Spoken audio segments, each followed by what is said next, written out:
down the meeting that involves $1 million.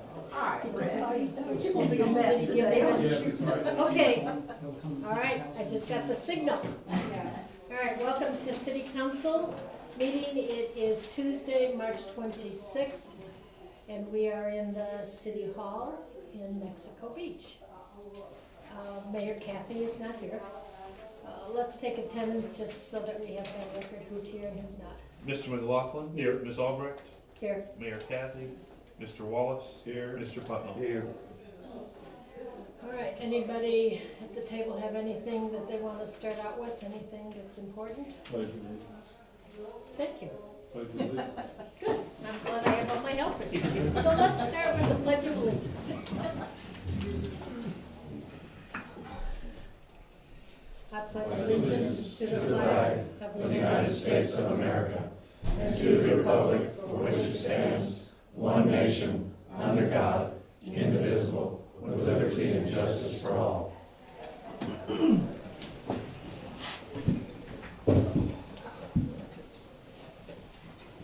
Anybody around the hall want to say anything? All right, so let's go to number 1, commercial change of use and development order. All right. This one is a request for 625 15th Street. I think that's the address. It is for Wright and Company Realty. That is where the Space Place is, the post office. They would like to put in a real estate office there next to be the post office, the liquor store, then the real estate office. So we just need an approval of the change of use and approval of the development order for that to put it there. So you need a motion on that? Yes, sir. Go ahead. Make a motion for the change of use for the Space Place to allow the real estate office to come in. Second. Any discussion on it? Public comments? Anybody? Is this a permanent change or a temporary change? As far as we know, it's permanent change Okay. until they decide that they don't want to be there. Oh. All right, so let's take a vote. Mr. McLaughlin? Yes. Ms. Albrecht? Yes. Mr. Wallace? Yes. Mr. Putnam? Yes. All right, Dewberry Tasso, Dina, there's a few of them here. Go ahead. Okay, so the first one is for design, permitting, and construction inspection of dune walkovers from C Street to 7th Street. And it's every other dune walkover. There's 10 dune walkovers in that space, but this would be only for 5 of those, every other one. And the intent is to get this out for bid actually the end of this week, and then get it under construction and hopefully have it nearly completed by June 1st, which is when Duke Energy is bringing in volunteers to do our dune planting. They're also contributing, we think they will contribute funds for the construction of these. And we are hoping by getting it out for bid sooner, there may be the possibility that we could give them those bids, say how much it costs, and they might give us additional funds on top of what we've already discussed. So this task order is for those first 5, including the construction inspection throughout construction. Are they gonna be plain like the others were? Are they gonna be what? Plain like the others were? They are, we're proposing to do wooden substructure piles, but then use composite decking and composite on the handrails so that they'll hold up better, less maintenance, and That's then good. galvanized. Answers my question. Okay. Good. Good. I like it. Will they have, or you're looking at, I know some of the old walkovers had a place for people to literally sit. So what we're proposing, we haven't completely finished design since we haven't really started, but they will have to have, because of ADA compliance, I'm not sure the other ones were completely ADA compliant, but these will have to be. So they will have landings per ADA where it's basically a flat area. So you could take your chairs and sit there. We aren't proposing to do built-in benches on these. And the other thing I'm curious, because of the time frame, is it going to interfere with the dune and what DOT is doing? We're coordinating with DOT. It should not. They know that it's coming and we'll have to get these permitted through DOT. But what we talked about previous discussions, this is in the same area where they're going to put down the armoring to protect from erosion along the side of the road. So what they have told us is we could just take out one section of armoring to put the piles in for these, but we will have to coordinate, yes. And the other one I have, I know you said is, half of basically what I guess we have. What are the actual streets that these would be coming in? Ooh, off the top of my head, let's see, I have put in an exhibit that There shows it street. is. Yeah, I think there's one There. between C Street and the county line, and then one at Third Street, And Fifth. Fifth Street, and Seventh Street, so it's basically every other street. You know, you said that there would be a platform. I know the one that used to be on Third Street, when you first entered it, there was a big area. Will it be that large, do you think? Or is that going to be done away with and just have the landing down as they turn the corner? The intent would be just the landing now, if you all feel differently, we can talk about that, but, for now, it's just the landing.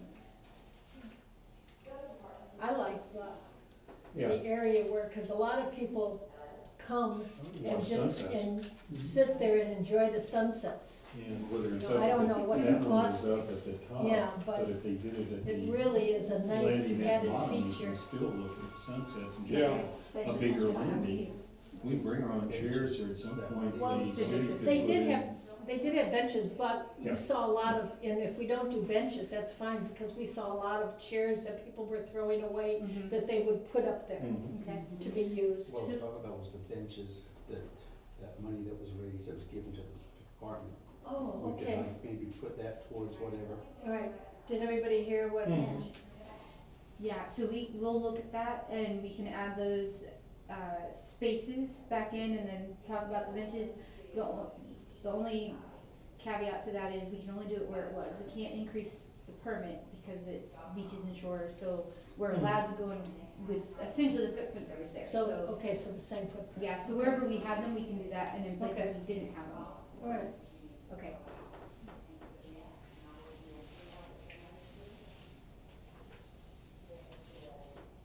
Need a motion.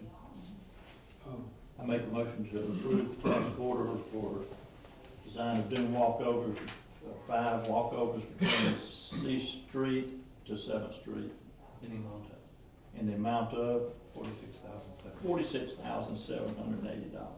Second. For 5, Yes. well, I did want them not looking plain, I guess. So it's gonna be much improved over what we had before. But that is not construction cost, that is. Design, oh. Design, permitting, and construction inspection. Okay, Any more discussion? no. It is FEMA reimbursement. It is FEMA. reimbursement. Okay.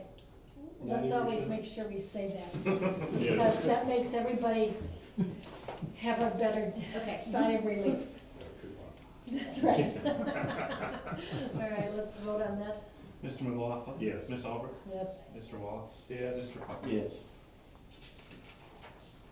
all right. The next one, Dina.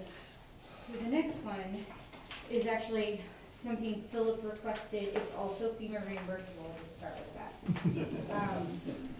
So as you know, we're dredging currently in the canal from the mouth to the boat ramp. So what this is to do would be a hydrographic survey to go in behind where they've already dredged and look at the depths that they've gone to. So it's to verify, number one, that they're dredging to the depth they're supposed to be, but also to verify they're not going too deep and exceeding the depths allowed by the permit. This doesn't have to do with volumes for payment, it's just to verify in the channel, are we getting the channel back to the pre-storm conditions and within the allowances of the permit, so it's just a check. They're monitoring it as they proceed, but Philip felt like we needed to have a more definite check for how it's going, and then after this, we can correct anything that we see not quite meeting it, so that as they proceed, we stay on top of it. So this one is actually, it'll be on a need basis, and it's $2,000 per trip. So whatever Philip says, you know, if they've done this amount, 5,000 linear feet of scope that they've dredged, and they'll check that 5,000 linear feet, it'll be a survey cross-section every 200 feet of the channel to confirm. And then if we move on further into dredging, he feels like we need it again, we can come back again under this task order and do it. But essentially, each time he asks us to come out and mobilize, or the council does, it'll be $2,000 per trip. But right now, we're just doing it one time. Right. Do we know where, or is that just gonna be a surprise to? So I believe they'll be done dredging between 98 Bridge to the mouth and out into the Gulf to open up that channel. They told me yesterday they thought they would be done with that this week. My guess is Philip's gonna want us to go ahead and check that portion, soon, to check that entire length. That's what I'm expecting him to say. Cause that'd be 2,000 to check the entire length. Yes. Yes. I think it needs to be checked, that's for sure. And if we don't, if we're too deep, then FEMA doesn't pay us back, so we have to double check.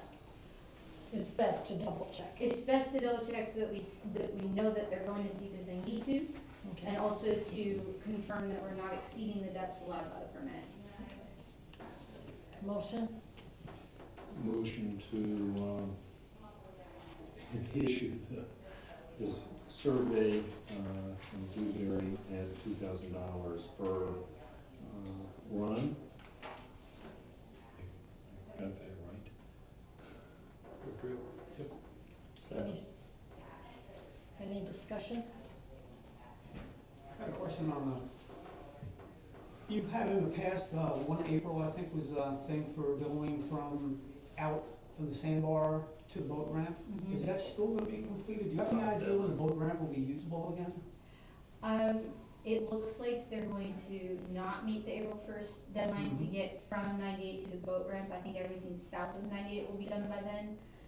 So they told me they thought there were 2 weeks total, but that also is dependent on what kind of debris they encounter, what slowed them down. I think it was the very first week that they started, there was actually a lot of debris still buried in the canal.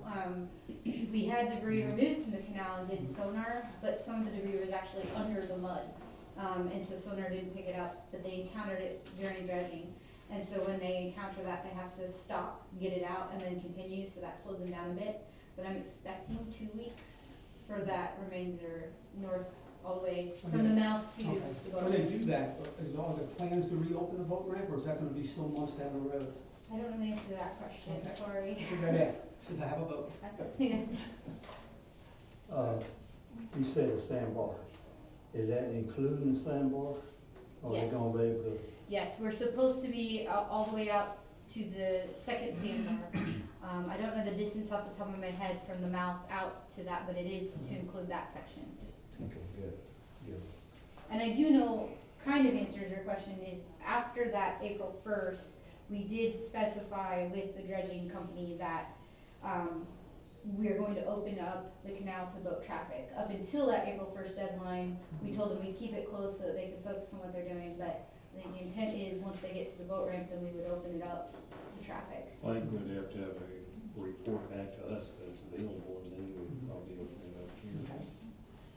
All right, let's go back to, we've had a motion and a second for the, checking on the dredging. We need to vote, Mr. McLaughlin? Yes. Ms. Albert? yes. Mr. Wallace? Yes. Mr. Putnam? Yes. All right, see the last one for you, Oh, the amendment.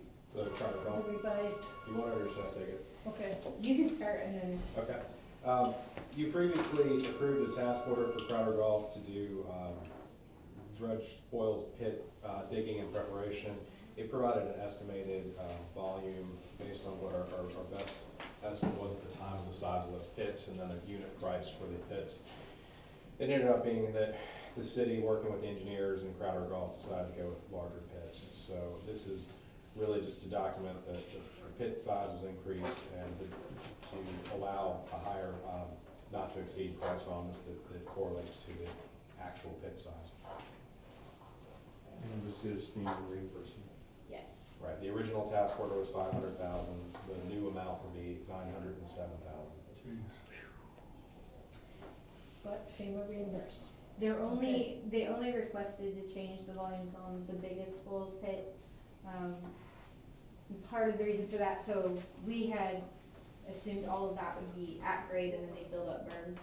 The dredging company was worried about the material drying out quickly enough. So they're pumping in all of this water and sand, and they have to separate the water from the sand.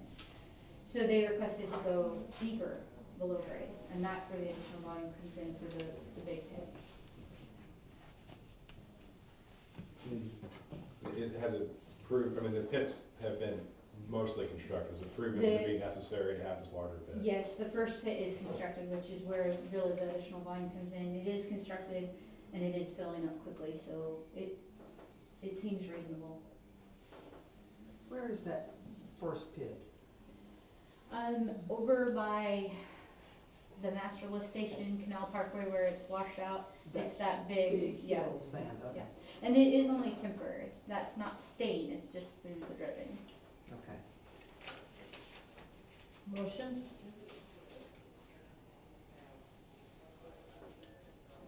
Rex hasn't done anything. I did the first one. I make a motion to, approve the task order amendment, to change the volume of the dredge contract from 500,000 to 907,000. Any second? I'll second. Any more discussion on it? I have a question. Yes? Dean, I have a couple of questions for you. Jean Byrne from Ocean Plantation. When do you think the other crossovers will be coming up from like 7th, Street down 15th Street, whatever? Are they gonna put those back eventually? Yes, the intent is to put those back.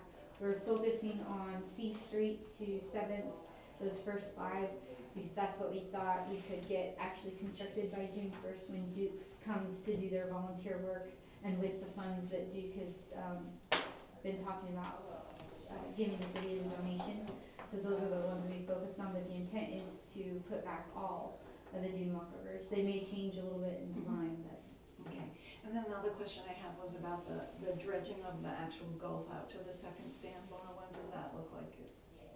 So I believe they're already into the Gulf as of today.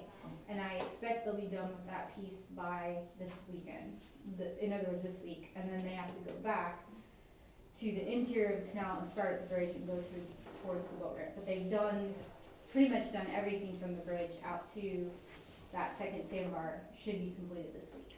And is that the only part of the Gulf that they're actually gonna dredge is right by there, or is it down further also? Is there No, any it's only the channel out into the Oh, okay. Gulf for boat traffic. All right, let's go back to the task force and let's finish that area up and have a vote. We've had a motion and a second. Mr. McLaughlin? Yes. Ms. Albert? Yes. Mr. Wallace? Yes. Mr. Buckle? Yes. All right, number 3, ordinance 695, it's a hearing, so it's a public hearing, and it's about amending the coastal management element. I'm gonna hand this over to Nick. Yeah, I'll introduce it a little further. This is the coastal management element amendment to the comprehensive plan that you did your transmittal hearing in May of 2018. It went to the state. They did not have any comments or objections. We should have probably handled this back in February 5th when we did the rest of the comp plan. It slipped through the cracks. But there are no changes to this compared to what was previously recommended by the Planning and Zoning Board and that you had previously transmitted to the state. If anyone in the room hasn't seen a copy and would like to, you're welcome to take a look at mine. It's generally a rewrite of that coastal management element. It streamlines some issues. It deletes some things that are handled by state law anyways, and shifts around some of the rules a little bit. A lot of small changes, difficult to summarize. Anybody have any comments? So we would open a hearing for public comment, and then following that, the council can deliberate and vote on adopting this. At that point, it'd be sent to the state, and they do a final review, and then it would be formally effective. All right, so let's open it up to public comment. Anybody have anything to share? All right, so I guess we'll close public hearing. Open to discussion from the table. of this before and knew it was coming.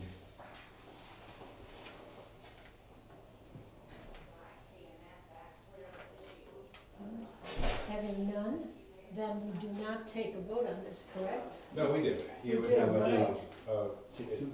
You actually Yeah, have it set to, up for a second reading and an Yeah, adoption. okay, so do you want to, a motion to read it by Make a motion title to only? read, make a motion to read second reading, for the second reading. Second. Ordinance 695, an ordinance of the City Council of the City of Mexico Beach, Florida, amending the coastal management element of the comprehensive plan, providing for repeal, severability, and providing an effective date.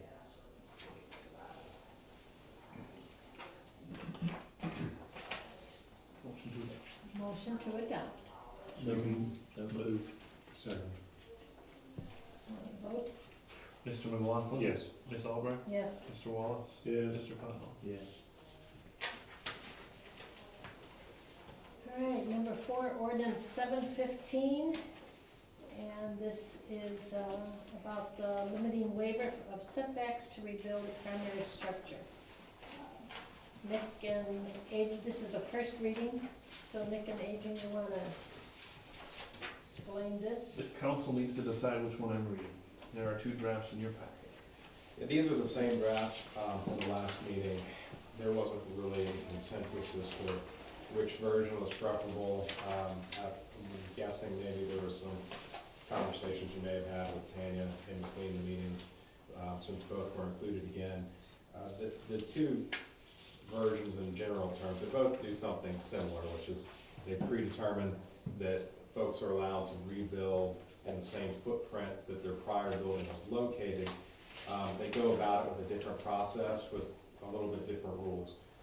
One process is just to come in and specifically ask for that waiver of those setbacks.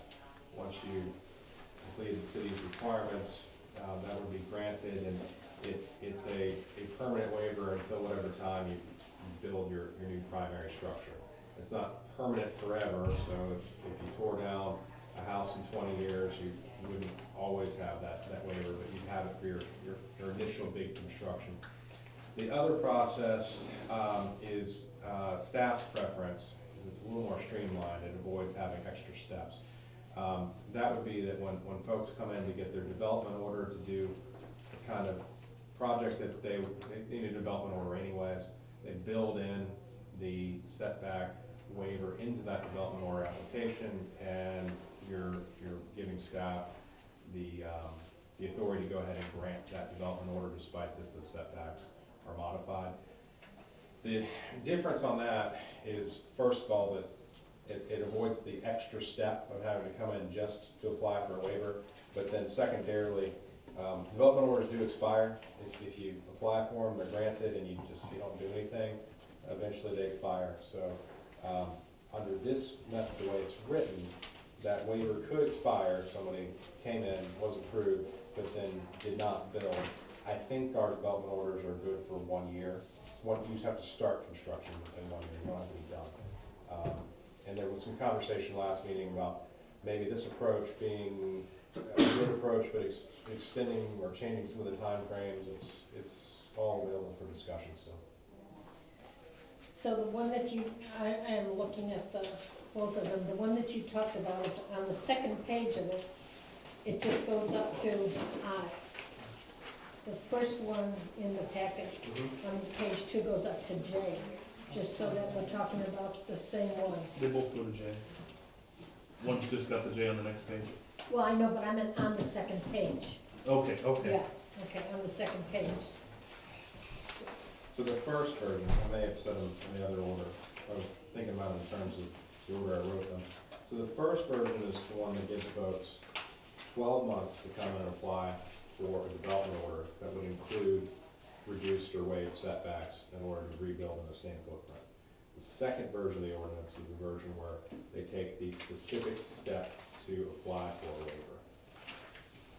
waiver. Remember, question, if development order has been applied for, not used in a length of time, do we have a process if people really are still interested in going forward, that they can extend that development order without having to go I think so. I haven't actually had to work through that before to know the I was specifics. thinking we could have, I like the idea of having a cutoff time, but also in case something with type of situation we're in, if someone gets a development order today and really can't get everything together in that period of time, we might be able to see it extended. And maybe the simpler thing, if you wanna give people more time, instead of giving them 1 year to apply for the development order, they maybe leave the development order rules the same, and give them longer to apply for it. 18 months? Sure. 2 years. Just me, 2 years. And I like the cutoff, I just don't want it forever. Well, the problem is, a lot of people can't find contractors Yep. that they would like to do their work. And, Or they find a contractor and he just can't get there. well, that's true, so I don't think 2 years is out of line. Yeah. A lot of these projects too are DEP jurisdictions, there's a lot more permitting time Right. Yeah. and design time. And I think that if you go with the 12 months, Adrian, you can extend that. Well, There's a, building there's, permits, I think, is a 6-month extension at the Right. discretion of the administrator. And so we're not talking about, I don't think, the 12-month expiration. Here's the time frame I think we're talking about. 2 years from the effective date of this ordinance, which would be several weeks from now, when it's completely adopted. 2 years to apply for the development order, then it's granted, then another at least year to get started. So giving folks over 3 years. I think that's plenty of time. Well, I mean, it would just take council action to change that, wouldn't it? Down the road, if it's a problem developed that we don't see now. That's true. Extending would not be controversial, reducing Right, would be. because we don't want to slow down the rebuilding process at all.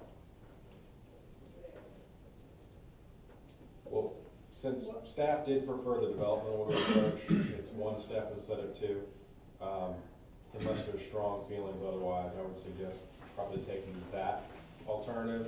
And then if you want to make that adjustment so that people have 2 years instead of 1 year to apply, we can just handle that right now and we'll build it in for the second We reading. can make a proposal that we do that.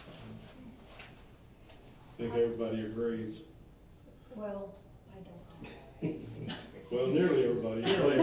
I mean, I can see, I like the development order. The less steps it has within the city, the better it is for the staff.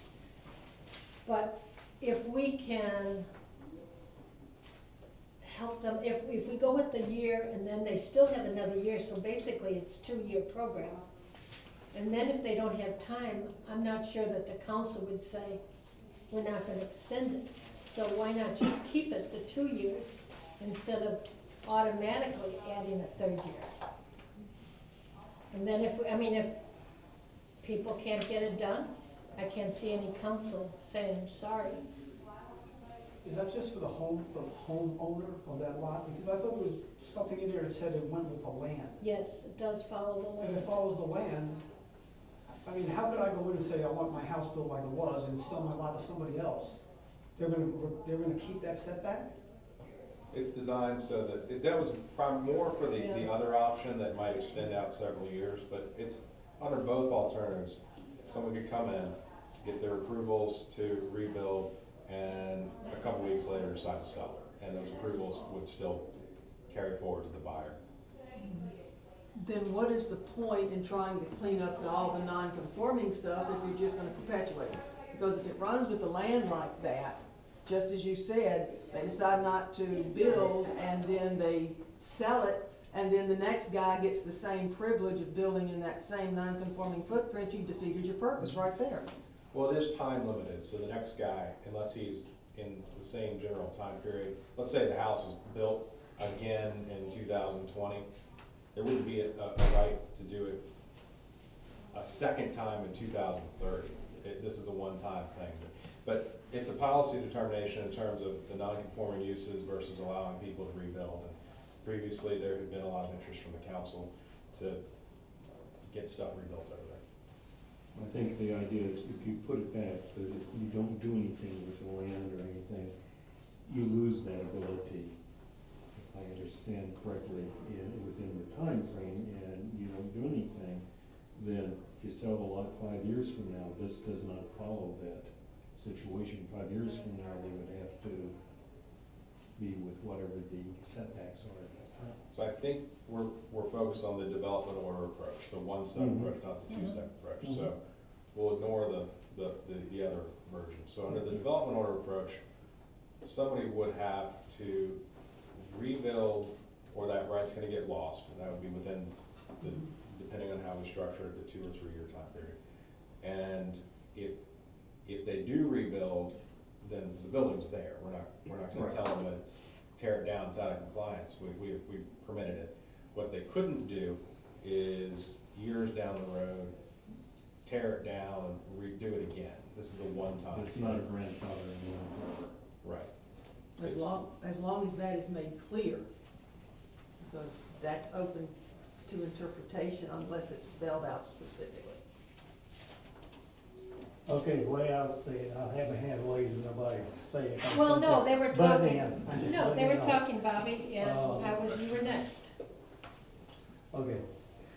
If you put a time limit on something, you got people that are fighting insurance right now. You may put them in a position, they have to try to sell to meet your time limit, and it won't, it's not good for the, citizen.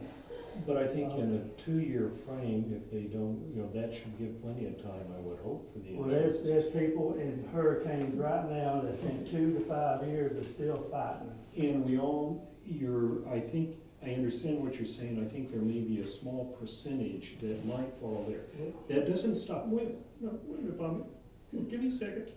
I don't believe that would stop them coming in and saying, and give us, hey, insurance, whatever the reasons were, they're fully legitimate, and asking the council. And I don't think, under those conditions, the council would say, no, sorry, you just missed the time frame, tough. I don't think open forum Thinking is. and doing is 2 different things. Absolutely. I mean, But I don't want to penalize the citizens. neither do I, but I don't want to leave Even it. a small percentage is a citizen. Neither do I, but I don't think it's wise leaving it open with no end date. Okay. You're the council. Also, keep in mind, this concept was an alternative to handling 100 variance requests or more. So if someone doesn't meet all these requirements and can't qualify for this ordinance, there are other options to go ahead and file for a normal variance, which, I mean, normal circumstances may not have a high likelihood of being granted, but if we've just approved dozens of other homes nearby with reduced setbacks, their likelihood of being approved is probably going up. Any more discussion? Can I ask something about footprint? Somebody asked me today, does footprint mean exactly in that footprint? He said, what if I wanted the same house, but I wanted it centered on my lot? And can they do that? I don't Does think, footprint mean footprint? my answer to that is no, but talk to somebody who knows a little bit more than I do. It's supposed to be the same, within the same outline that they've got currently. And if they had extra room to center it, they're probably not as confined space-wise as some of the other folks to begin with. But if they had extra room, why couldn't they center it if they wanted to? So, my wife wanted it this way, we did it that way, I don't like it, I like to center it on my lot. I think that's where the normal request for variance would come in, if they're still at odds on the setbacks on portion of the property instead of, that's. I'm not talking about necessarily the setbacks, just Well, that's what we're talking if I about. own a lot, I'd like to build my house, I don't care if there's been a 5-storm, I'd like to build my house on that lot, where I'd like to, remembering the setbacks. What Tanya said, Ms. Tanya said in the beginning was a footprint change at all, that the plan was to make them conform to. That's because it was a non-conforming, based on the footprint at that time, If it moves and it's still non-conforming, it's out of that footprint and you'd have to ask for regular variance. That's what I Doesn't mean they wouldn't receive it. But if it fits in the, if they move it and it fits in the regular LDR, And then it wouldn't matter. they get it. Well, the advantage of using the same footprint, let's say you allow people to follow this process but shift the footprint, you may have, you're gonna have a different situation for the neighbors afterwards, instead of just putting it back the way it was, and maybe one neighbor used to be 12 feet off and now they're 7 feet off and they're not happy about that. So the theory was, give them an opportunity to put things right back where they are. If you want to build in something to shift around, we can do that. I think I mean, just reminding me of the LDR and taking it back, one of the things on variance is that we're not allowed to initially put our property in variance, our house in, out of conformity. So if we shifted that property you're talking about, because we want it, it looks nicer in the lot, we're actually asking the council and the city to allow us to build out of conformity again, where before we're basically grandfathering for a period of time on that footprint. I mean, on what we're talking about is grandfathering in on the footprint where it was. But if we move it and it's still out of conformance, we're asking to build a house that's not in conformance. And the LDR is really pretty heavy about not allowing that to happen. Right. You talking about what? Conforming, in other words, if this is my property, and as it sits here, I'm too far over to this side, and I'm not in conformance, so this would allow me to build it right back if that's where I really wanted it. If I wanted to build it here, or any place on the lot, and I'm still out of, not conforming to the setbacks, You gotta be conforming to the setback. well, this house, when it was originally here, you weren't. If I moved it and it's still not conforming, it's not in the same footprint, then I'm building and asking to build a house that is overall, number one, going to be out of. So are we talking about homes that were built years and years ago, Yeah. prior to? Yeah, if you build it, I know, Did maybe we I'm answer your confusing question, myself. Rex? Rex, did we answer Oh, your yeah. question or around the block? Would you tell me what our answer was, right? Debbie? Yeah. Put it back where it was. Debbie? My question is, if somebody came onto their property and added stuff later that wasn't originally there and it came closer to the property lines, are they gonna be able to build that back like it was? Well, they Because have to get a built it without permit. permission, They have to get a permit for adding. but they didn't have a permit for adding when they did it. I don't think this addresses that, does it? No, this doesn't. Well, if it's part of the primary structure, we would treat it as the footprint. I don't know that we've thought through the idea of unpermitted construction. If it's like a storage shed or something, then that's No, not part of No, this. it's not, but it was an ex-city council member years ago that did it behind me, and he just did it because he could do it. You didn't get a permit? No, he did not. All right, so let's go back to reading ordinance 715. So, The consensus, 715, the consensus of the council, is it the second one that you want Adrian to read? Where it's the Stream. one step? Okay, Adrian, you wanna read that one first? Motion to read. Ordinance 715, an ordinance of the city of Mexico Beach, Florida, providing for a limited waiver of setbacks to rebuild a primary structure within its pre-Hurricane Michael footprint, providing for severability, repeal, and immediately effective date.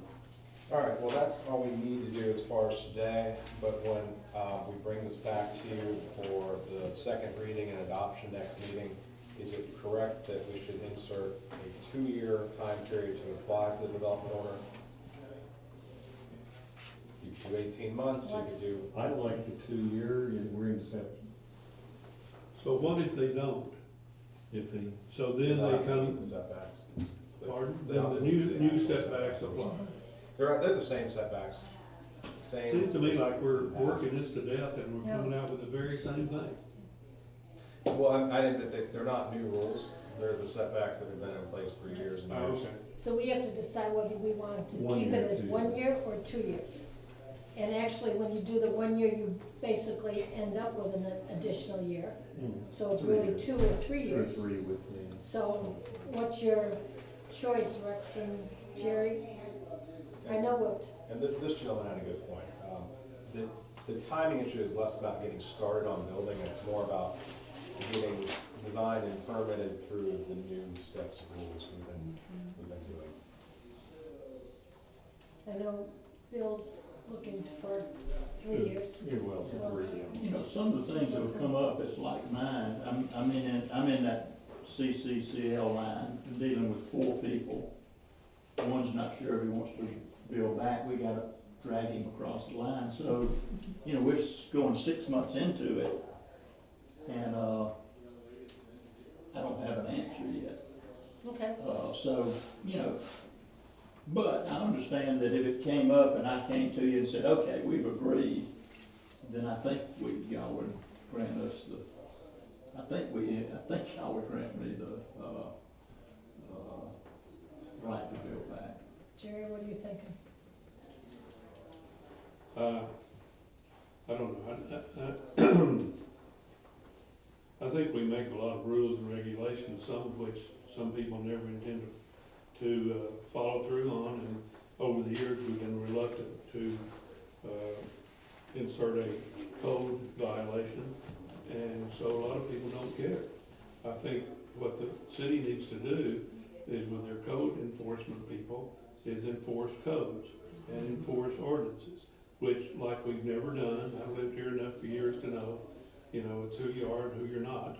And so, I don't know that I even want to vote for this, period, because I can't see any point of a time limit if you're gonna come to the city council and say, could I, you know, because of this and because of that, and in order to maintain the original situation.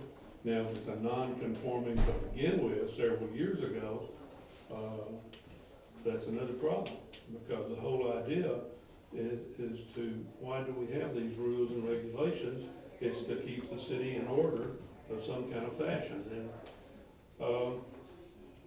but, you know, the other thing is, we wanna get built back as quick as we can, and, I think we're kind of surprised that we're not getting as many permits for new homes as we thought we would. But with that said, I'm hoping I've totally confused everybody.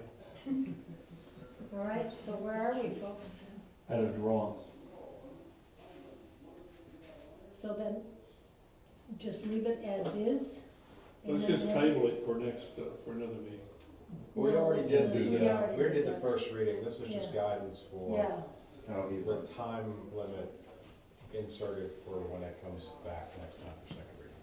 It's presently at 1 year to apply for development order, there was a lot of conversation about going longer.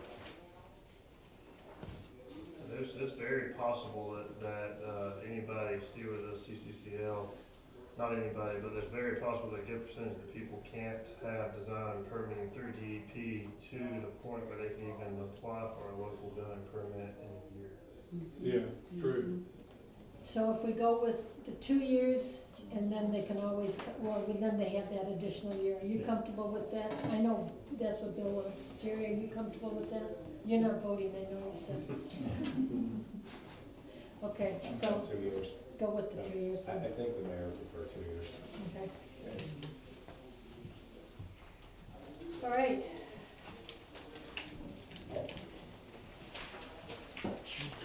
And we have, moving on to 716, and this is a motion to read. Nick, you wanna explain this one again? Yes, this You're my is, right-hand man today. this is an ordinance, it rewrites the plan unit development rules in the land development code. I believe that Ms. Castro shared these rules with you previously. They were sort of in the form of an ordinance that was ready to be considered. The just general overview of what this does. I began trying to show this as a strike through and underline kind of ordinance so you could see the changes, but the PUD rules are different enough that we just had to strike all and start over. So it's a new set of PUD rules that are attached as Exhibit A to the ordinance. The major changes are that it's more streamlined, it's a shorter process. The old process required you to get an approval as a PUD concept. That was a first stage status. That was actually considered a zoning change. Then later you would get an approval as a full-fledged PUD after you submitted a final development plan. That was another zoning change. What this does instead now, it eliminates that PUD concept step. You just get it all done up front, fully documented at the first stage, and you go straight from the underlying zoning to having a PUD overlay. That's the other big change. The prior version of your rules, or the existing version of the rules, these were true zoning categories. You'd be zoned PUD, you'd be zoned PUD concept. Under this, you're still zoned general commercial or residential, but this is an overlay zone that adjusts the zoning. Under the prior and the new versions, you have to start construction within 3 years, or it reverts back to the prior zone. That's been in place already. Next big change this does, it totally eliminates the concept of a mini PUD. Mini PUDs were a similar development technique to a PUD, but allowed on a smaller piece of property. It was between 2 and 5 acres was a mini PUD. Regular PUD is 5 acres and up. So this just gets rid of mini PUD. I think that this all went through the planning and zoning board already. I think that they just didn't think that adjusting the rules and doing a PUD style development made sense on a smaller piece of property. So because it deletes the mini PUD section, this section 3 from the ordinance is deleting a reference somewhere else in the code to mini PUDs that would be obsolete, not needed anymore. And that is the general overview. This was a process that Stantec worked with the planning and zoning board on, and they're recommending to you. This is a first reading. Okay, motion to read. Motion to read. Second. Read by title only, please, Adrian. Ordinance 716, an ordinance of the City of Mexico Beach, Florida, amending the Land Development Code to revise the process and requirements to obtain planned unit development PUD approval, making a PUD an overlay zone instead of an independent zoning category, eliminating the status of PUD concept and the associated rules, requiring applicants to reimburse the city's professional fees to review and consider PUD applications, deleting the mini PUD category and all rules related to it, repealing ordinances or parts of ordinances in conflict, providing for codification, providing for severability, and an immediately effective date. And this in no way stops the process of public scrutiny of the PUDs, so that there's still all of the opportunities for public input and council consideration as to whether or not it fits. Those aspects are similar, but like I explained, instead of doing it twice to go PUD concept and then later again to go to regular PUD, it's all done as one step to go to PUD. But there are certainly similar opportunities for public participation, and there's a planning and zoning board review, a pre-application conference. It's clarified in here that the actual adoption would be by ordinance, so that's twice in front of the council, so that all still exists. Any more discussion, staff? Okay. We don't take a vote on that, right? Okay. All right, 717. This is for reading only. We have a motion to read 717, or Nick, you want to explain this? Oh, this is the selling of 244 La La Lane and 246 La La Lane. so can we have a motion to read it? So moved. Second. Ordinance 717, an ordinance of the City of Mexico Beach, Florida, authorizing the sale of 244 Lala Lane and 246 Lala Lane, providing for process, evaluation of offers, and for publication of notices, and providing immediately effective date. All right, couple of questions. It's gonna be advertised in the paper, and is it on our website for our closed bid? Yes. It is nowhere until it's approved, and that's next Well, Saturday. okay, that was, okay, but that's the idea, Mhm. okay. And we don't have to accept the bid that comes unless we really want to. Right, the main reason why we did a new ordinance instead of trying to rely on what we did last fall was the prior ordinance had an automatic sale process if the value is a certain amount. This ordinance, it's gonna come back to you no matter what, and you're going to make a decision. Okay. All right. Departments, Chief, what's new with you? Yes, ma'am. A note of appreciation, Angel Armor approached us several months ago, the police department as well as the fire department. And obviously you know from the impact of the storm, we lost a lot of our ballistic officer safety capabilities. So Angel Armor reached out to us and we received the other day, and we're all suited with new ballistic body armor. So that is a huge plus for the department, and also they outfitted the fire department, where they also could be in the harm's way responding Oh, to terrific. the situation. So I'd like to appreciate and acknowledge that Angel Armor went above and beyond, so I really appreciate that. And the department is moving along well with the capabilities that we're working with. Over the weekend, there was an incident that Mexico Beach was not directly involved in, ended up in a shooting into the next county over. But the suspect did flee through the city, but the officer was advised to back off for safety reasons. And so it did carry on, but that situation resolved. But other than that, that's all I have to report. Have we had any issues with spring break? No, sir. Not a single nothing. Did we see any spring breakers? That's the nothing part. Chief, Obviously, I'd like to be associated with the comments made by Chief Kelly in regards to the Angel Armor to both ourselves and the police department. My biggest worry in the fire department right now is the fact that woodland fires are beginning, it's that time of year, we're about 3 to 4 inches below average rainfall at the moment, which seems crazy when you think only a few months ago we were all worried about the amount of water we had on the ground, and now we're going in the opposite direction. There have been a number of large woodland fires that have started in the northern area of Bay County due to people burning yard debris and or other items in their yards, and then they're getting out of control with low humidities and so on and so forth. I know we're not supposed to burn yard debris or anything else inside Mexico Beach unless it's in a confined area. I would ask people to be very aware of the fact that right now is not the best time to be burning anything. Obviously, if you want to have a warming fire, but never ever leave it unattended. Don't even go inside to go and grab a beer, because you can come out 5 minutes later and want to crush your yard into somebody else's, and we have an issue. And also just to be on the lookout for anything that might be caught by somebody throwing a cigarette out the window or anything else like that. And obviously just keep our eyes out. It's that time of year, everything's dry, there's not a lot of rain in the forecast, so we just need to be very vigilant.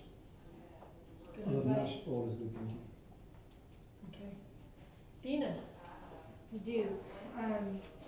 So just to catch everyone up, we have under construction, we awarded the 8th Street Bridge utility relocates in phase 1 sewer. So you all knew that was, that's gearing up and getting started.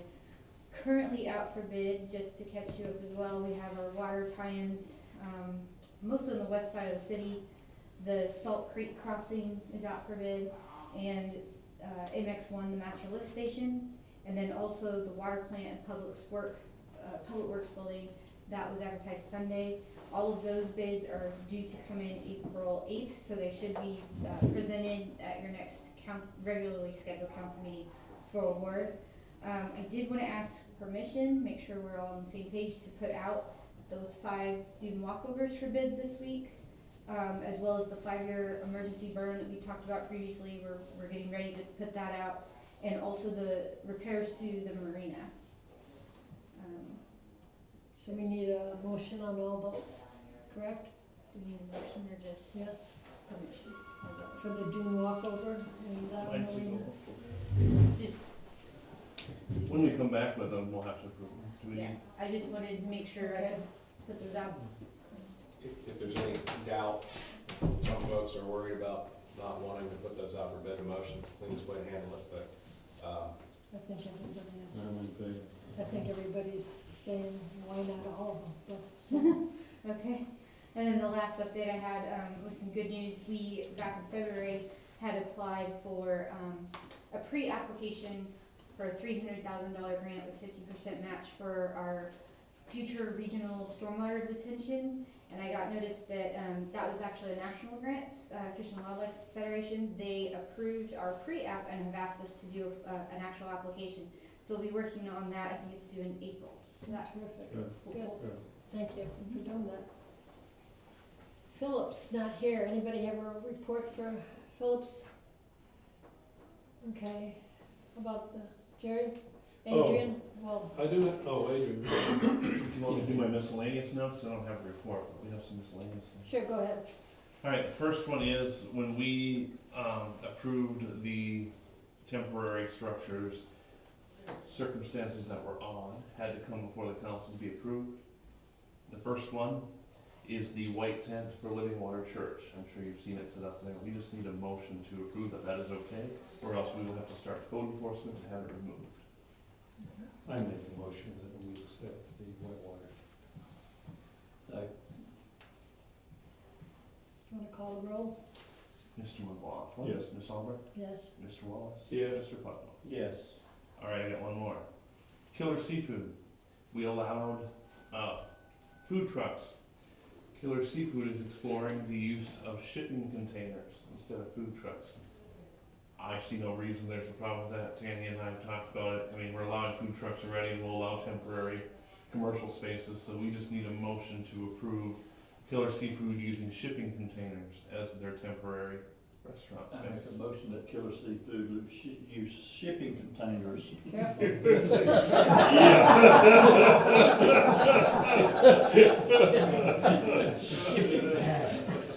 Want me to make one comment on that?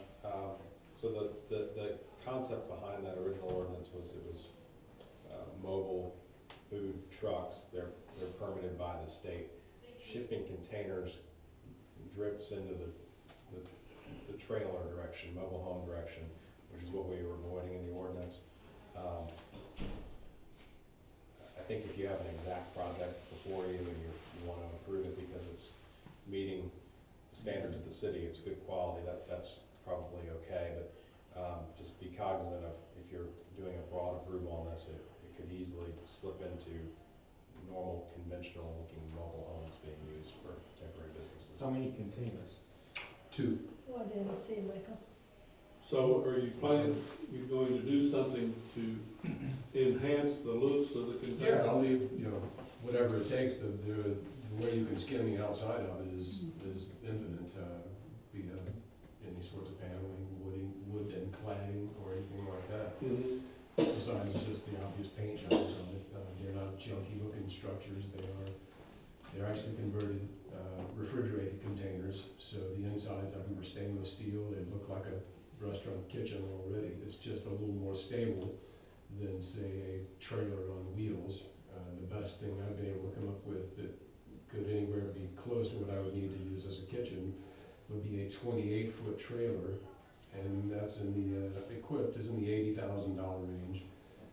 And it's, at the end of the day, it's just a 28-foot trailer. This is a 40-foot shipping container, allows a lot more to happen in the kitchen, allows us to do our product what we're expected to, as our product to be. And it is mobile. I mean, any intermodal truck can come in, hook it up, snatch it out of there just like they dropped it down, just like they drop any other shipping container. So I'll have the one as the shipping unit, and the plan is to have another one on the the eastern side of the property that would be the storage and refrigerated container, so they would keep it classy. And these are temporary until you. Yeah, I mean, listen, the insurance is what it was. It gave us the opportunity to have the dirt, so we have the dirt free and clear. I don't think the climate is right for us to go secure a $500,000 or $1 million loan and build a 2-year build process while we pay said loan and hope things are gonna be in 2 years, if it could be built in 2 years to do that. I think we can comfortably come up with enough money and finance building this project that can be, at the end of the day, taken right out of there, sold, moved down the line, used as any number of different things, could be used as a disaster kitchen somewhere. But I don't think the property sitting there for the next 3 years is the best use of it either. And it's gonna take some of that proverbial OPM, the other people's money, to build the structure there that's gonna build killer seafood for the future. It's the best in future use. It's not a 1,250 square foot building on those 2 lots. And this is stuff you need to get this place going again. Yeah, do we This need is- to do anything then to word it so that it is? It'd probably be good to see some kind of written materials showing exactly what's planned, so you're making a specific approval instead of a Blanket. general open-ended approval. Okay. I'm looking back at the ordinance we adopted too for temporary structures, and, I mean, it's only, I believe, it's designed for fairly short term. Yeah. Look at the amount of time. Yeah, I mean, I think the original discussion was it was gonna be allowed for a year, but if you look at temporary structures, that are just coming in and say, well, the Welcome Center, is that gonna be there in a year from now? Oh, yeah, it's gonna be still sitting there just like it is a year from now. Oh, I don't think anyone's really Right, arguing, so- with you. We wanna get it right. So that's what I'm saying, I don't think anybody's gonna be held to this 1 year, and that's an impossible time frame for anyone's temporary building, be it, the Welcome Center, be it Harmon's Realty, be it, Mango Marley's, maybe, because their building is the one building in town that wasn't completely gone, so. And Nick, Yeah. he's within the CCCL partially, so he'll have some additional time required for permitting if he's gonna build something too. Yeah, I'm looking back at ordinance 709 that we adopted. It was food trucks, which is the ones that can drive around, not the ones that get pulled by a trailer. And it's only 365 days. So what you're looking at, and I'm not saying there's no way to do this, but it doesn't fit well under the current ordinance. So I would suggest having a real Then I plan would, brought what I, back next meeting. what I So would just suggest, put something in writing? Get somebody, sit down with Yeah. Tanya and Nick, and so we have something that's proper for the city and proper for you. Okay, well, just, the Mango Marley's is not operating out of a truck, so. That's No, right, it's mangoes is not. a trailer, It's a which trailer. is illegal. So, and I wish them well, I wish everyone here well. We're not saying no. I understand, but I'm just saying if there's anything that needs to be shown as a precedent set, that, food truck is if you look at it under the hotels and restaurants licensing applications, it has a process for ones that are mobile, a truck that has to go to a commissary, and ones that are self-sustaining, one that can be hooked up to a potable water source and a sewer source, both of which I have there. I was out there just the other day, got everybody to locate everything I need out there. I've got people on the lot as we speak right now trying to clear my lot for me, so my anticipation is that's the only way to get back into this game, otherwise it's, mothball. I do have a problem, that it's gonna take you too long. If I can get to go ahead with this, the container is in Weewa right now with a specific design to turn it into a restaurant kitchen. It's not the kitchen I need, so I have redesigned it with my blueprints. I've sent it to an architect for him to do the power draws and the power and electrical runs, sewer, water, all that stuff. So it's a very quick turnaround on the thing. It's just a matter of getting the equipment in there, bolting it down, putting it on the trailer and truck and bringing it down. So, Nick, my guess is that we're all in agreement that we want it to go. just have to make sure that it. How can legally, I mean, can we just, I mean, I don't think Rex or Bill, I'm just looking at their heads shaking. We didn't vote or anything, but looking at their, I suspect with it being, I know it's considered temporary, but it's not temporary in terms of a few months, it's probably a Okay. few years. It probably should just have normal development order and be approved that way. Will that development order mean I have to bring it to the 3 feet, bring it to all of the licensed permanent structure requirements? Then it becomes a permanent structure, then you've allowed a permanent structure in the building. I like the idea of calling it temporary, I mean. because that's what it is. It is, I mean, it's obviously. Now, when you build, you've got to go under the new, Oh, yeah, Right. yeah, I know. but for this, Yeah, no, I understand that. I mean, and there is a way to bring this up to 3 feet, to have it officially tied down and all that stuff. It adds obviously to the cost, probably another 5 to 10 grand to my development cost on the thing, which, you know, if that's the only way that it has to come in, and then again, you would have to approve that shipping container construction as a viable commercial and/or other type of construction in town, and it might set up, if you're worried about that kind of thing, a precedent. I think it's pretty cool looking architectural form, and the places over in Pensacola, there's 2 restaurants that are built out of massive structures of that type of stuff, and they're really, really cool. I'm not looking to do that, but, you know.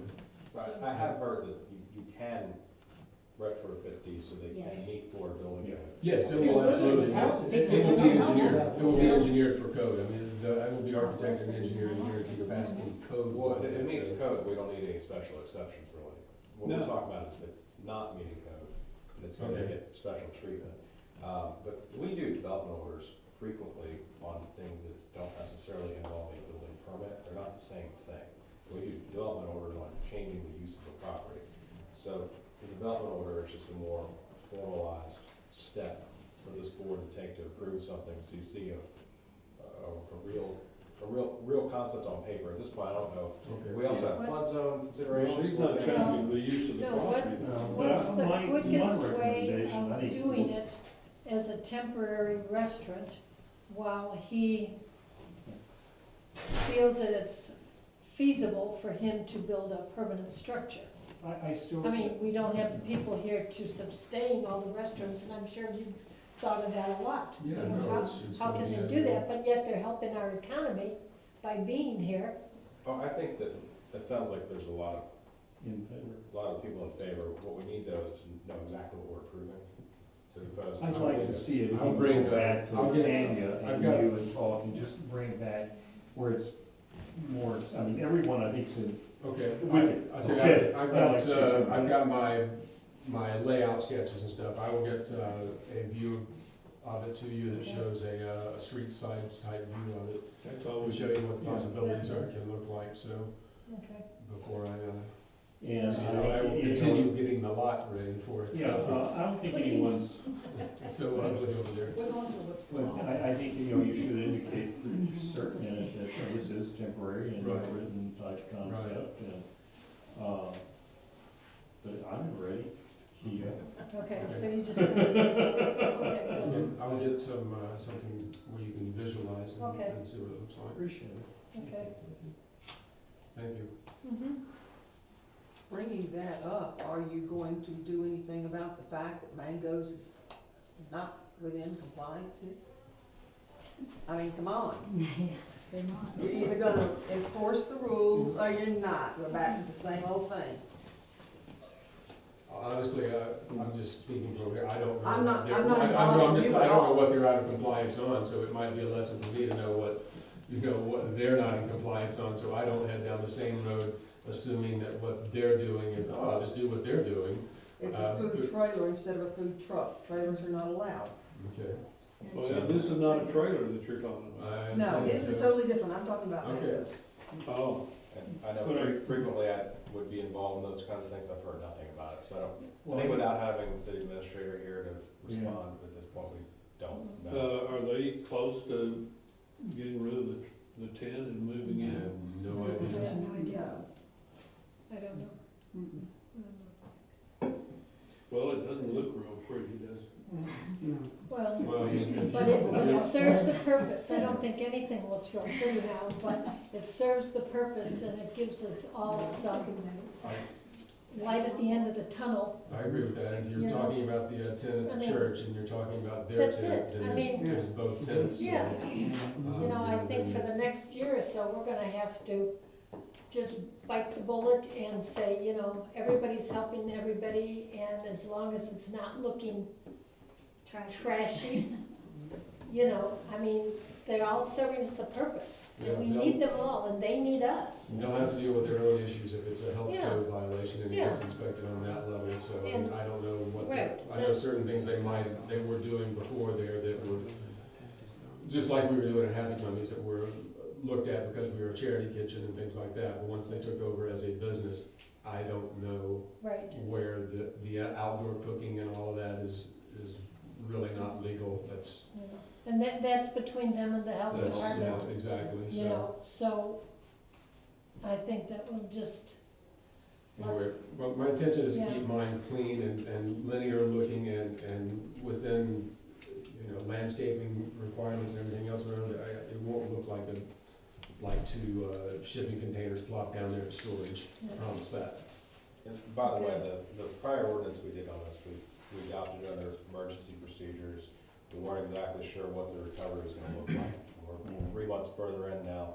If at any point you wanna change those rules, we certainly can. We've had some conversations about the ideas of having people living in temporary facilities. That didn't seem very popular, but you may wanna look at these commercial uses. Well, I think as they come up, you know, we have one, if there's another one that comes up in two, I think we get more, certainly it's then time to start looking at changing. Right now, it's just a onesie twosie, you know. I don't know, you know. So bring it to Tanya, and I'm sure you'll be getting together with Tanya and Nick and I will. figuring out what's going on. Thank you. Thanks. Miscellaneous? Yeah, Jerry, I have miscellaneous. all right, Oh, he has a question? right. Oh, I have a couple of questions, not necessarily what you're talking about right now. April 1st, coming out with your, supposed to be letters to clean up property. How is that happening? Is it gonna be, do I have to call code and file a complaint to get this done? I'll tell you Okay. one thing, Tanya's not here today, and Code's not in here either. my suggestion is either we'll have Tanya give you a call tomorrow, or if you give her a call Okay. and ask her. She would know Or all the catch- dates and what's going on Or in catch the Cheryl before process. you leave, Okay. if she's in the building. Cheryl's here? Another quick She should- one. Sure, Cleanup. I keep seeing posted all the time on Facebook, all these people bitching about they didn't have insurance, gotta get their houses totaled, who's paying for it and everything else. My understanding FEMA does the 75%, you got this and that, the city is stuck for 12.5%. So if somebody's house is getting cleaned up by FEMA because they didn't have insurance, Clean are up by we the biting city. the 12.5%? Or are Absolutely. you gonna tack that onto their property bills? Why should I pay for somebody else who didn't have insurance? That's my question to all you guys. I just don't feel that's right. And if that's actually happening, and you're gonna start going after people who clean up their property, houses that are derelict and everything else through code, why not charge somebody 12.5% if you're bulldozing their house down to get that little chunk of money back? I can tell you, you're not the only one who thinks that way. I mean, you guys, it's up to you guys. FEMA's your money too.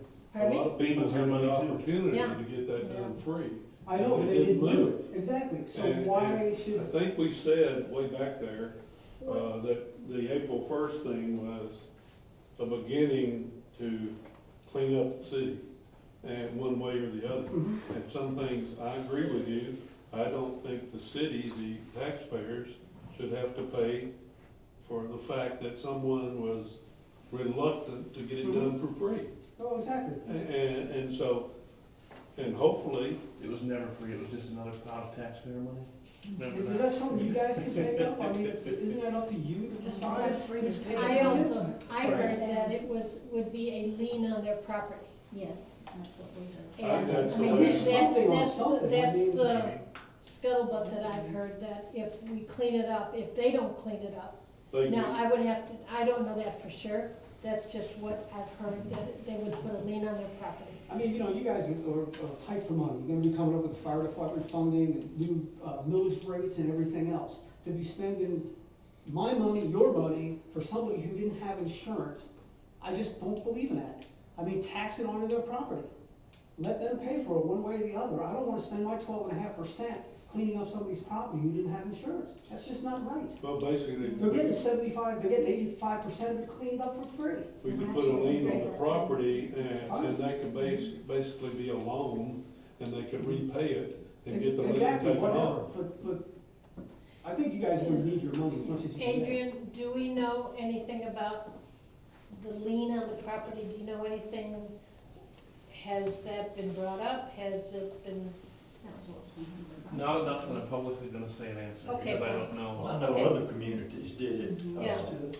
So, That's what they had to sorry, do. And all I know is that, I don't know about steps that may be occurring right now, but if we're talking about long-term code enforcement, I do anticipate we would assess the property for the city's costs, but that, Okay. that might not be the same Yeah. category of work as what we're talking about as far as something that would Can we- happen soon. make sure that we talk about this at the next meeting? I think it needs to be talked Can I about. be, yeah, can I be Yeah. addressed in a meeting and then Oh, brought up? absolutely, Okay, sure. okay. I have Sure. another question I may need to talk to Tanya about too. With the properties that are being sold as is, Yeah. and they have all the debris on them, is this just gonna delay the process that much longer to get them cleaned up? Because if it has under contract, how long is it gonna take for them to close, and how long is it gonna take for the cleanup to actually happen? And because there's tons of those, in fact, one on my street that's right now under contract with a ton of trash sitting on it and rats running in it. Okay. So the city's code enforcement process doesn't really consider whether there's a pending contract and a sale about to occur. It's more a matter of when does the process get initiated and who's receiving the notices. But I think if we have situations where we're confident the new buyer's gonna come in and do the work, I think the city would be hesitant just to do it itself, absorb the cost, just to get it done a month earlier.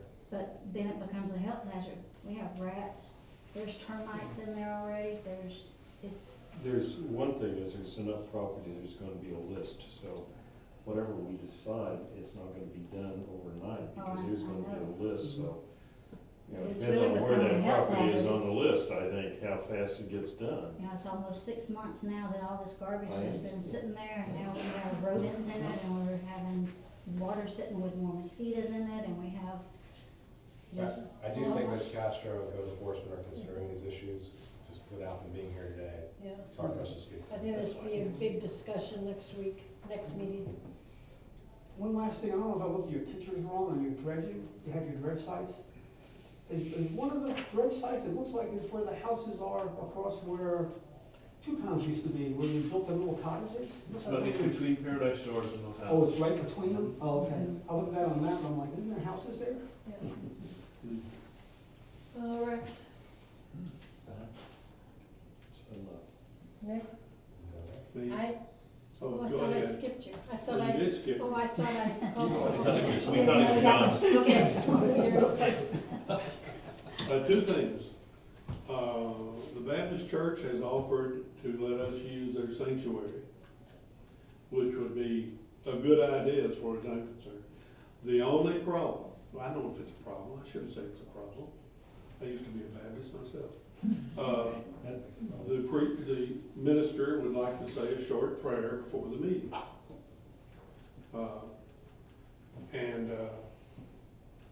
So I'm just throwing this out for people to think about, because I know a lot of folks are tired of having this confined situation here, and we'd probably have more participation with the citizens if they had a decent place to sit down.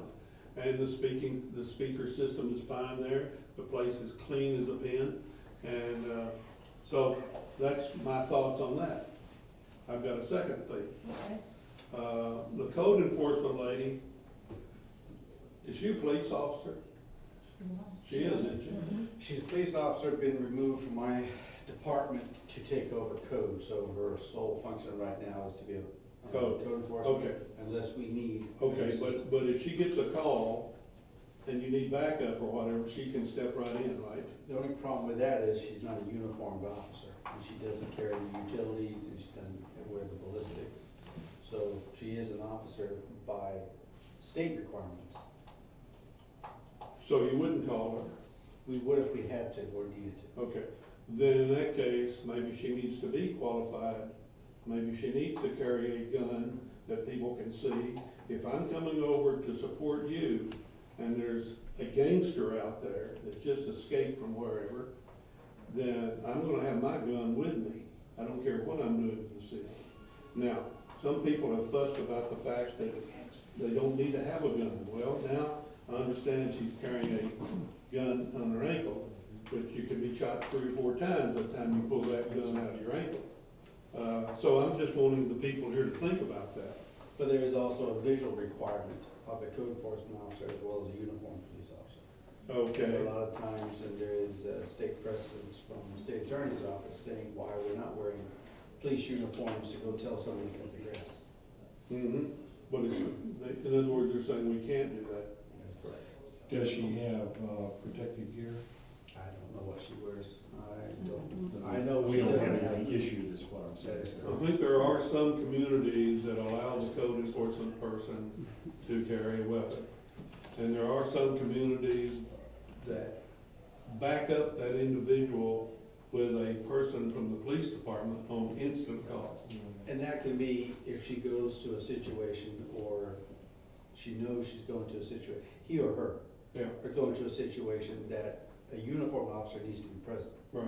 Irregardless to what any city employee is doing, safety is first and foremost.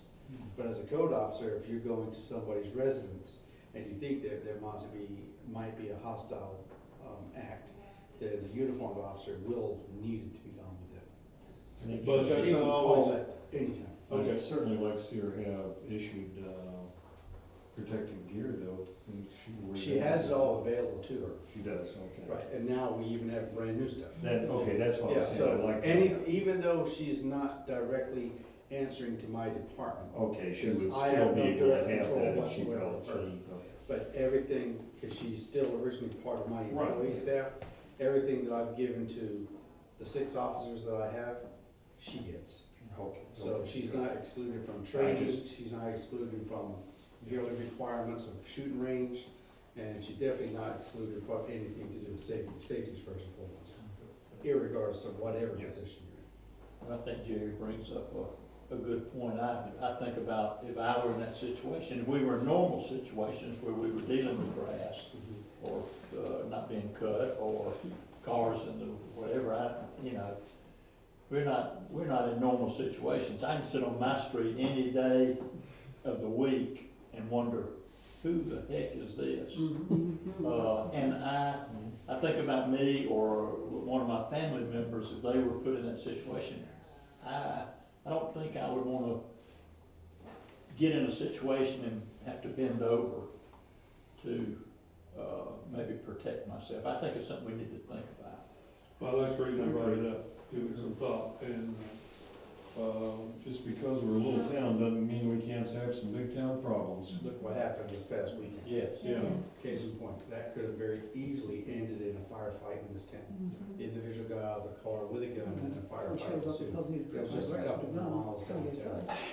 But I will make available to you what the state statute requirements and guidelines are. Okay, So you'll have in your ear and head what's in my ear and head. good You'll be deal. able to make a determination from that. But officers' safety is first and foremost, irregardless. And the other thing I forgot to mention about the church, you don't have to be a Baptist. Have a city You mean they'll hall. let you come back in? Bring a wallet. Well, I think with the code enforcer, with the mayor gone and Tanya gone, there should be discussion next meeting Yeah. on that. And I'll any have that information you have, be That- good. And the Baptist church, Adrian, you wanna I chime in have a on that? question. Did you by chance ask if we can video inside the church? No, but a lot of these TV evangelists do. I don't, from This is gonna have to be as made a a previous principle out Baptist there. also, there has never been that I can think of, a issue with that. So I don't know, I'll check on that That's before one- the next My meeting. only question. Oh, Yes, if he'll talk to me. Okay. All right, I have one thing. Anybody else? How about you guys back here? Anything? Okay. Jerry, I think he said no cussing too. Yeah. I might eliminate some people coming to the Usually they cuss after me. Don't do that. All right, so I represent Mexico Beach at the Bay County Recovery Task Force. And we have meetings twice a month. And the next two meetings I will not be here to attend. April 11th at 9 o'clock in the morning, it's in the City Government Hall in Bay County. And April 25th at 2 o'clock in the afternoon. There you go. So I'm wondering if any one of the three of you that are at the table would be willing to go.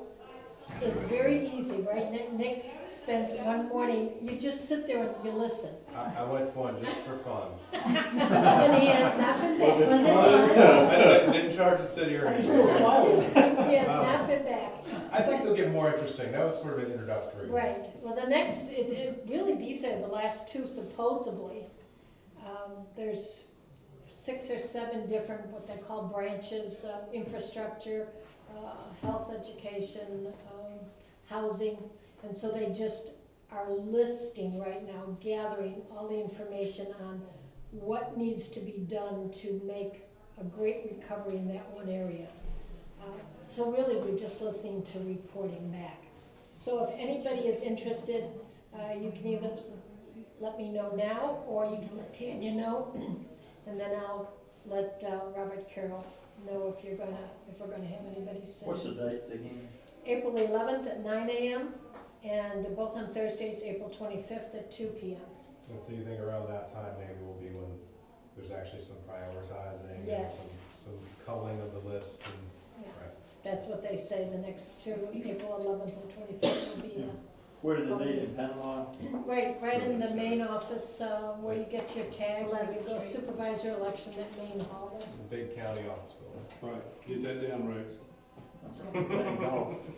So, all right, so I'll just and maybe, if you can't go, maybe Mayor Kathy would want to attend, but I'll let Tanya know that we mentioned it, so.